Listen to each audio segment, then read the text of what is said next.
Good morning and welcome, everybody. Today is our Bridges Day. We are so excited that everybody is here live. Look at all these cameras and students. Thank you guys for being here on time.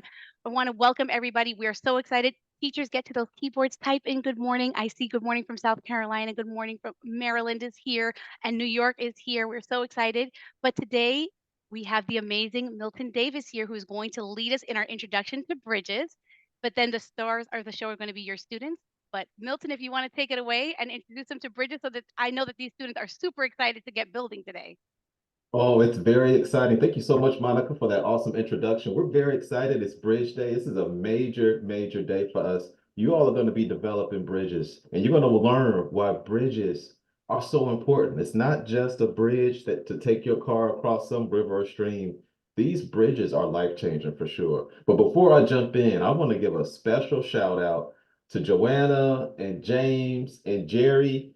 They are live. Joanna's at Laurel High School. That is not too far from me. Shout out to Laurel High School. James Bendito, very smart guy. He's out at All Hallows. And G Dawes, Mr. Jerry Dawes, is at Archimedes Academy. So we're going to go live with them several times throughout the day.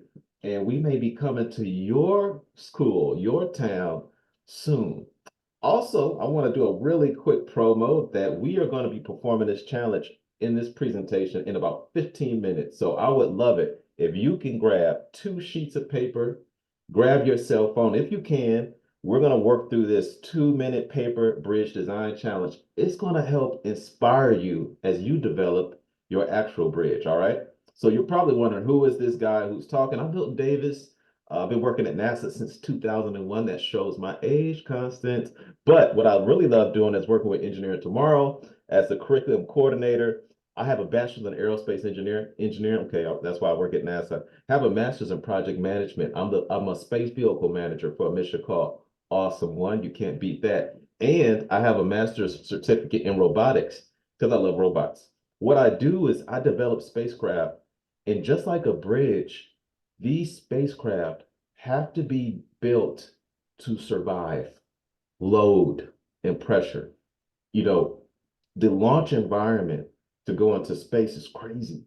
And these satellites, they wouldn't be able to perform some of the really cool things that James Webb is performing if if they failed after launch. Just like a bridge has to have the right integrity to survive, right? So I'm showing you this mission where we had to develop these really large booms on MMS, really long. They had to be not only lightweight, but they had to be strong. Are you starting to see some of the shapes? That's common shapes. Look at this. This is the International Space Station. This was a structure and a boom that was used to hoist an astronaut as he was updating the shuttle. Do you see some common shapes in these structures? We're going to talk about that later. When we talk about the future of space, right? And developing even bridges in space, bridges on different planets like the moon and Mars. Look at the structure in this lattice. Look at the shapes. We're going to come back to that, okay, which is important. So, what I would love to do now, I just sparked your mind just a little bit. I would love to engage with you all just a little bit on bridges. And this is our question. If you could go anywhere in the world, where would you go? All right. If you could go anywhere in the world, where would you go? It would be outstanding if these awesome, awesome lab assistants could test this out for me. I was having trouble yesterday. Test this out, make sure it's working. That would be so great. If you could go, oh, no, maybe I see someone typing in. Look like we're getting a little engagement, Jillian. Okay, nice. If you could go anywhere in the world, where would you go? Okay, good, good. I see some typing, but I don't see it showing up on my page. So let me just go here directly to slido.com and let me open this bad boy up. No, not this one. This one. Let me just open this up. Okay, I'm seeing some engagement. So I'm going to present this here. So we're seeing if some folks would want to go to um, Iceland. Milton, we have Abraham Lincoln High School typed in the chat. We have Norway as a choice for Abraham Lincoln High Oh, School in New York. nice. Yes. Nice. We have some New York. We got Bora Bora, Iceland. Someone said my room. When I was in school, that's exactly where I wanted to go all the time. Somebody said Engineer Tomorrow Bridges Day. I wonder who that was. Egypt. Oh man. Those pyramids. You talking about You talking about a structure. They didn't have finite element analysis. They didn't have all these special, trucks and construction that we have. Somehow they just engineered it. Rome, Vatican City, the unexplored. I'm all about that. I'm all about that. Jen knows I would love to go into space. I don't know, vote me in. Maybe I need to talk to Elon. Talk to Elon or one of those. I don't know who's. Anyway, great engagement. Okay, that's good. Excellent, excellent engagement. Okay. So this was developed by my good buddy Joanna. Now she went to Georgia Tech and she has a major mechanical engineering, but it's also developed by students just like you. These are college students because we want to have fun with this, okay? So here's my next question. How do bridges impact our lives? Okay, how are bridges impacting our lives? How are they impacting our lives? That's the next question. Anyone, how do you think bridges impact our daily lives? This is important for today. Sometimes we think of bridges as just a way for me to get across this river so I can go to the mall that's on the other side of town. But it's more than that, right? They help us move from one place to another. Exact connection. That's awesome. Man, connection is loaded. We're going to talk about that. Transportation. That's great. Connection came in again. Excellent. Transportation, nice. Commute to get to places. Yeah, we couldn't do it without bridges, right? That's nice. Large bodies. Yeah, yeah, yeah. Excellent. Yeah. That's great. Nice, nice. Yeah, because what we think about when we think about this, they do provide passage, right? They provide passage, and that's connection, right? There's over 16, probably more now, but over 617,000 bridges across this world, probably much more now. But you can look at the artistry, right? You can see it as well. But in addition to that, it's resources. There are resources we would not easily have access to if it wasn't for a bridge.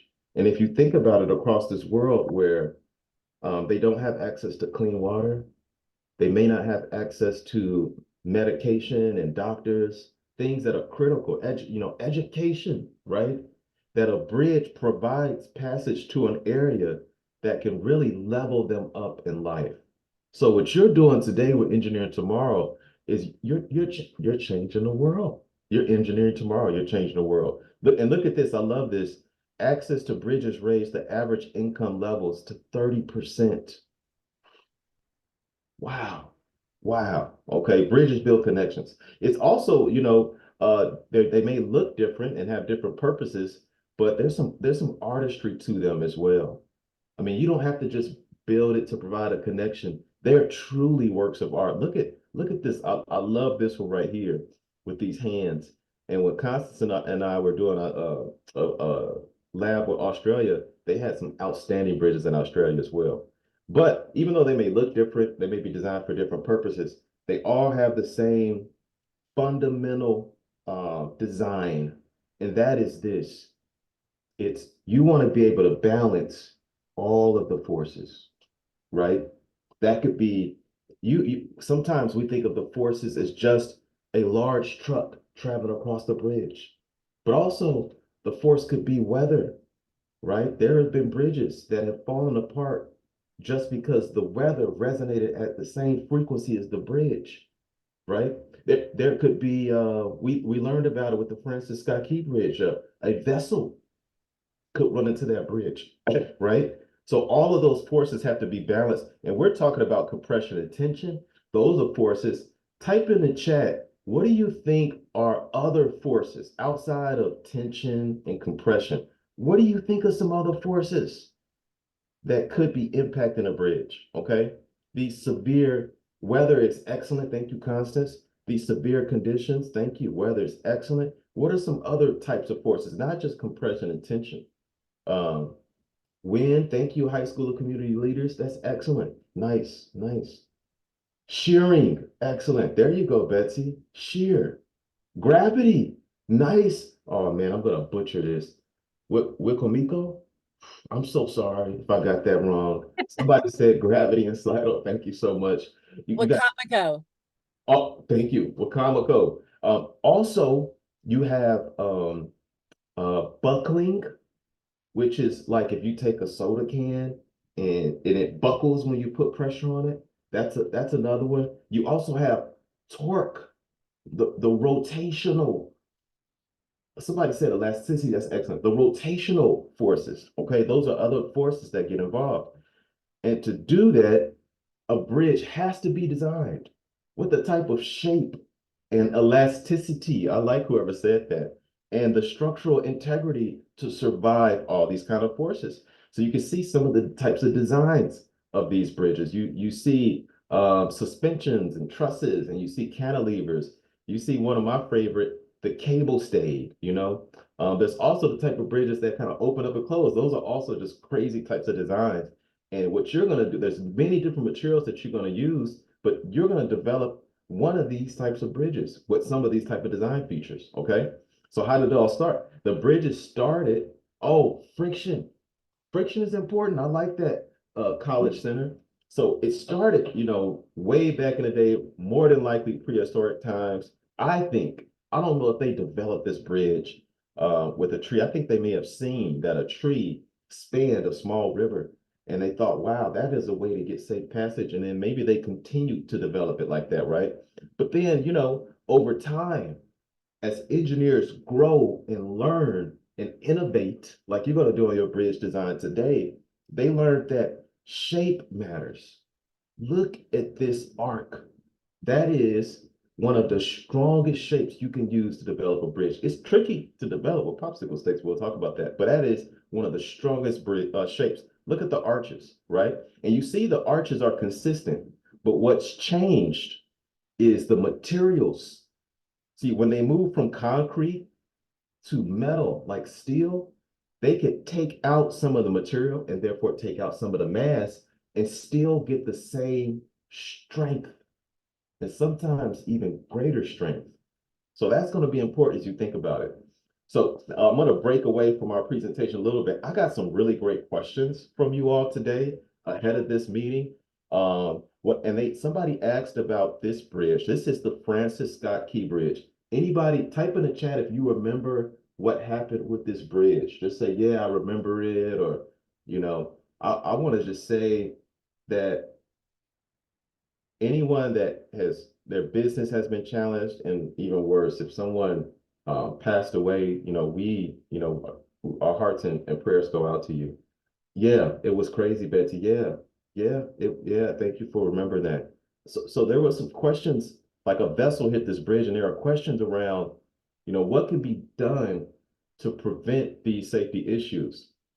Now, in the last 10 years, they have started to develop modern bridges. Like I'm showing you this I-74 bridge, which is an example, one of the bridges we just showed you, right?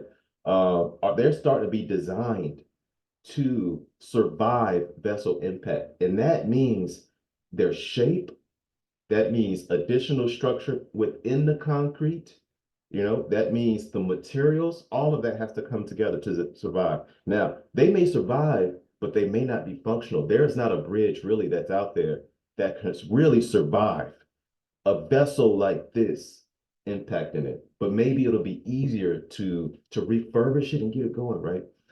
Someone also asked, explain structural integrity and how it's determined. Structural integrity is what they improve to survive like a vessel hitting them, right? So it's really the ability to support load. That load could be, you all talked about, you said weather, right?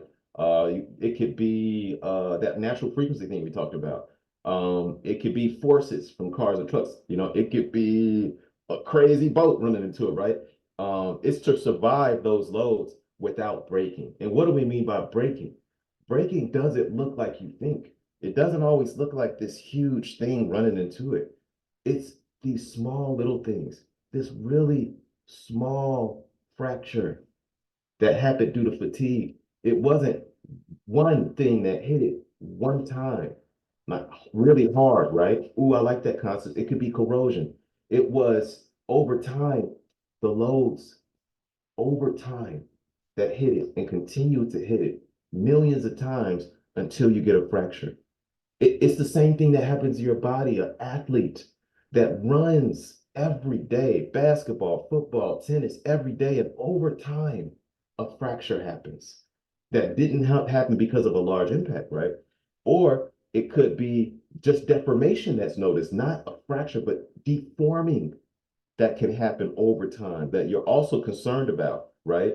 Maybe it's not breaking. And you, in your bridge challenge today, you want to limit that fracture as well, that breaking. That's your goal today, is to design this bridge, great materials, right? Strong, lightweight, low cost, right? We can't have a bridge to prosperity if it's like $30 million, right? These countries need something if we're going to do this for like a country that's hurting and needs these materials, needs this access. We need to be a little cheap, right? So we want you to balance the budget. We want you to have good quality, though. We want it to be strong enough to support the most weight. And we want you to count that cost, okay? And the way you're going to do that, what's the process that we use in order to design anything? It's our cheat code. What's our cheat code to develop any engineering design? What's the cheat code? Anybody? Come on, you all have come to these labs a few times. Somebody should know the process we use to develop anything and solve any problem. Oh man, I'm sad, but it's okay. It's okay. It's the engineering design process. Come on, man. It's that engineering design process. This is what you're going to use. You're going to use this to develop this bridge, and uh it starts by doing a little research, doing a little learning, and then developing that design on a sheet of paper. That is very important as well. Developing it on a sheet of paper. And then while you're developing on a sheet of paper, right, which is important, you're going to build it, because if you design on a sheet of paper before you build, what's up, Laurel High School? If you develop on a sheet of paper before you build, you're going to have a better build. And that means when you test and deploy, you're going to have an awesome, awesome bridge. All right. So now, before we dive into our challenge, okay, where you're going to take some materials like popsicle sticks, you're going to take materials that you make cardboard that you may find in your classroom.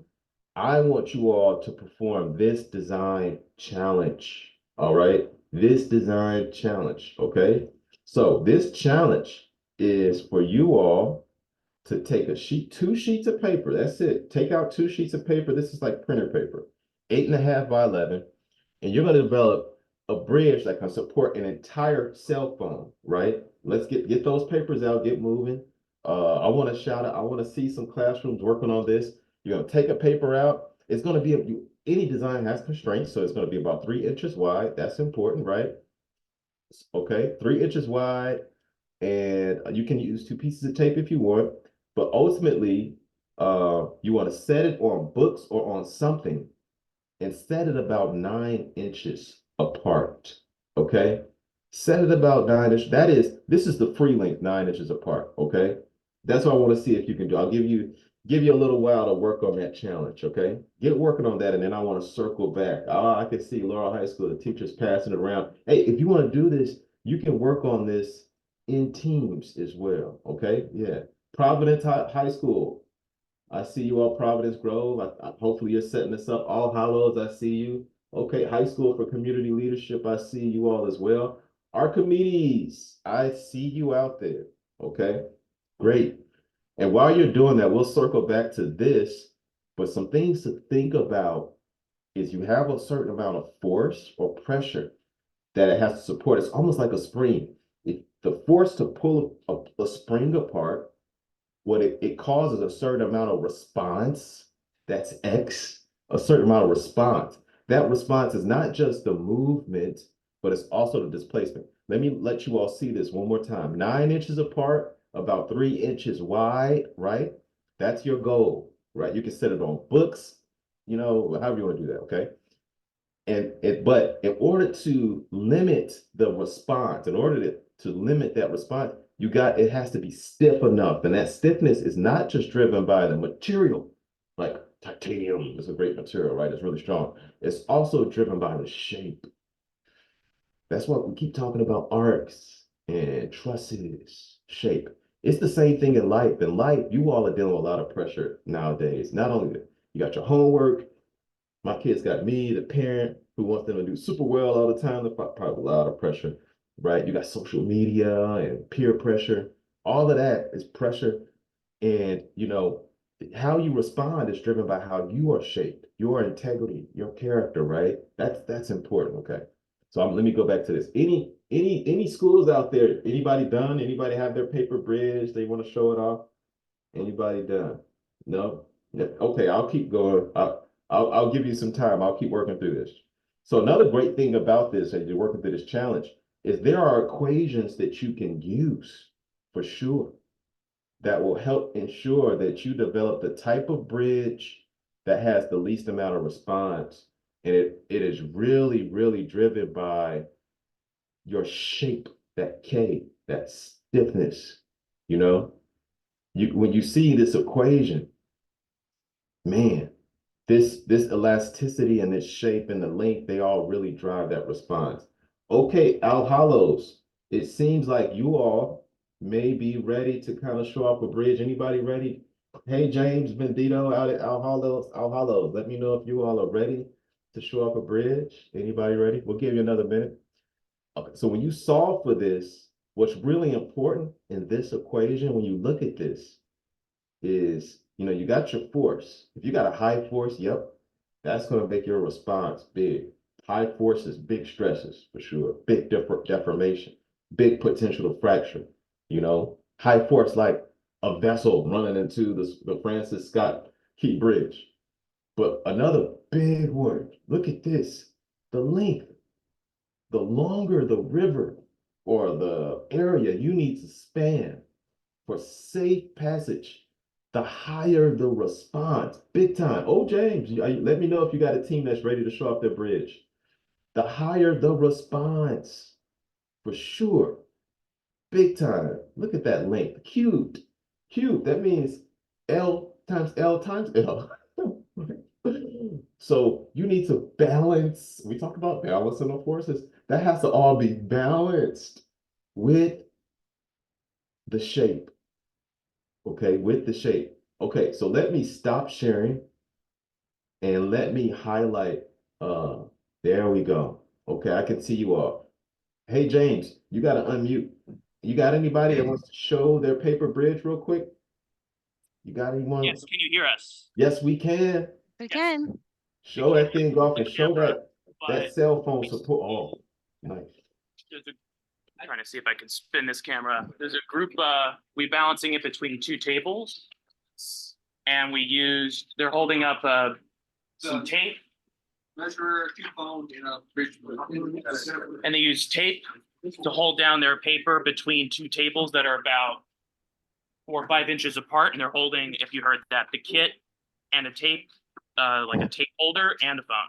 Hey, move it over so we can see it. Move it over to your right. We can't see that bridge. Can you, not the camera, the nice engineer that developed the bridge. Move it over some to your right so we can see it a little better. You see, he's stacking the items. Oh, okay. Yep. We can see it now. There he is. Nice. Great job. Excellent Fantastic. job. Excellent. Thank you all. That was a nice segue. Look at that lifetime. James Bendito and Al Hollows showing off, right? And one of the reasons they were able to do that is the way they balance these forces, right? What we did is we limited the length in this experiment, but they were able to support a nice force because of the shape. This is what's important, okay? And somebody, Gravette High School, who should be maybe live, I can't see you right now, they asked, does the height of the bridge matter? Bad question. Sheesh, Carla, that was a good question. Man, that height, that is the secret sauce. It's in this equation, if the height is what makes for the greatest elasticity, or I should say the greatest inertia. And if the higher you can make that bridge, the stronger, the more durable it's going to be, without a doubt. Crazy strong. Okay, so now we talked about shape, we talked about height, materials. What are some ideas you're starting to have right now? Think about this. You can type this in. What ideas are you starting to ideate on to develop your bridge? You can also type in what challenges you're thinking about. Like, I don't know, Milton, this is gonna be tough. Yeah, ask us a question. We wanna get you engaged. What are you starting to think about as you are developing this bridge? All right, what are some thoughts, questions, ideas? We'll take all of that. Thinking about the bridges you travel on, man, that's important. Like, yeah, like this bridge has to be designed with enough margin of safety, with enough integrity for us to safely travel on. I love that engagement. It has to have a strong base, man. I don't know who said that, but that's a life lesson. You in life, you have to have a strong foundation and base. That's good. Using tape to hold the bridge together. Man, you know, some people only focus on Captain Jackie Jack, only focus on the material itself. But what's even more important is how the materials, how the popsicle sticks, how the iron I-beams are connected. Because you can have really strong materials and the bridge still fail if you don't have a good connection. Somebody talked about folding the paper. I love that. You folded that paper. Ooh, I love that. That's next. All right. All right. We'll keep going. Good. So that was good. One thing, oh, I didn't show you all, man. I'm just moving way too fast. I didn't show you all my bridge, right? So I have a little paper bridge that I made, and it's very simple. I just folded some paper and then I put my cell phone on it and bam, didn't work. Important. This is really important, right? So now what I've done with the same 2 sheets of paper is I took some corrugation. Look at that corrugation, right? I corrugated that material. Same 2 sheets. Look, and I got my ruler in here. You can see 9 inches, right? 9 inches spread apart. I take that and I put my phone on it, and now it can be supported. And only thing that I changed, now I didn't change the material, it's still paper. I didn't change the size. I just changed the shape.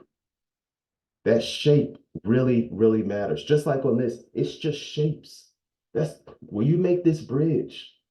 Sometimes you don't need to change the material. It's just the shapes, arcs, the corrugation, the trusses, the ribs. You know, real bridges are made out of I-beams. They cut away all the material in this big block of rectangle, and they're only focusing on making sure that at the top and the bottom, they have a lot of area because that's where you make it the strongest. So think about that. So what you're going to do, here's some components. We've given you dowel rods, right? We've given you popsicle sticks. We gave you a mending plate and a hook, right? All of that to make these bridges. You also can use materials from around your classroom. You're not limited to what we gave you. What we want you to do is use that engineer design process. What was the problem? Do some research, build a prototype. This is like iterative design. You can build a prototype first before you build that final design, which is always great. Test it. If it fails, no problem. Start the process over and then analyze those results. That's important. And then all engineering designs have constraints, like we talked about. If we're developing this bridge for a country that doesn't have a lot of, financial resources, one of the constraints is money, right? We've given you some constraints here. It's got to span 11 inches. That means 11 inches of unsupported, right, span of the bridge. So you want it to be 12 inches long. We want it to be about 3 inches wide or less, right? And we want you to limit it to materials in your kit and materials you can find in your home or in your classroom, right? If you use renewable materials, that's always really, really cool. This is a video I'm going to show you all that just kind of shows, this is one of our awesome engineers, how to put all this together, right? The mending plate, which is important, right? Because we want to make sure that we apply the weight consistently for all of our bridges, right? It's fairness, right? But also right in the middle. That's where we're going to have the highest pressure and deformation caused. If you can't put the materials all across the top. It's not a distributed load. We want the load to be more pinpoint right in the middle. And then you can see, well, how do I get all my masses into a certain space? Well, this S hook is so you can place a bag on the hook, and you can use cans, you can use books, or you can use masses from your chemistry class in order to set up that bridge, okay? All right. So you all should be cooking. No thank yous yet. There was another question about making this another challenge, right? DC Everest asks, could we just have a challenge where it's a specific way and we can build it with the least cost? Hey, that's a great idea. Maybe that will be a bridge competition that we have one day with Engineer Tomorrow. Maybe you just sparked a really good idea for us. What we do want you to do though, is we want you to count the cost. Really important. So as you're developing this bridge, count the cost, okay? And then last, I just wanted to look up some DIY bridges for you so you can just kind of see the construction. And here's an example of a construction of a bridge. Look at the height, look at the trusses. Here's another example. Look at the height, look at the trusses. That's important for you to think about as you develop this bridge. Well, you all were outstanding today. Great engagement. I'm going to hand it over to the marvelous Monica to talk about next steps. Well, first, I want to say round of applause for that amazing introduction and that fantastic engagement from our entire live audience today. Fantastic in the chat, in Slido, and sharing on camera. So thank you all so much.